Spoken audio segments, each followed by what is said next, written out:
அதாவது பஸ் ஸ்டாண்ட விட்டு இறங்கணும்னே நேரா இந்த நவீன கட்டண கழிப்பறையில இருந்தாலும் எங்களுக்கு பிடிக்காது. அதுக்கு ஆப்போசிட்ல ஏதாவது செவுரு இருக்கான்னு பார்ப்போம். அந்த செவுரு தான் நாங்க சுசு போவோம். அப்படின்னு பல வருஷமா பண்ணிட்டு இருந்த அந்த பழக்க வழக்கத்தை ஒரே ஒரு சின்ன விஷயத்துல டப்புனு போட்டு உடச்சு எரிஞ்சுட்டாங்க.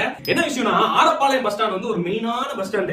மேக்ஸிமம் இந்த டவுன் சவுத்துக்கு இந்த குட்டியுண்டு இந்த ஏரியாக்குள்ள இருந்து வர்றவங்க எல்லாருமே அங்கதான் வருவாங்க. வந்து இறங்கி அங்க இருந்தா மாட்டுத்தாவணி போறதா இருக்கட்டும், பெரியார் போறதா இருக்கட்டும், கோவிலுக்குள்ள போறதா இருக்கட்டும், பஜாருக்குள்ள போறதா இருக்கட்டும், எல்லா வேலையும் நடக்கும். சோ அப்படிப்பட்ட மிக முக்கியமான பஸ் ஸ்டாண்ட்ல இறங்கினோடனே நேரா அந்த செவுத்தை பார்த்து சுச்சு போறது கண்ட கருமத்தை பண்றதுங்கிற மாதிரி தொடர்ந்து பண்ணிக்கிட்டே இருக்கும். எப்படி நிறுத்தம் தெரியாம அந்த ஆட்டோ ஓட்டினர்கள் அங்க இருக்கிறாங்களா, அவங்க என்ன முடிவு பண்ணிருக்காங்கன்னா, அவ்வளவு நீளமா சாமி போட்டோவா ஒரு பிளக்ஸ் அடிச்சு அப்படி எடுத்து மாட்டி விட்டாங்க.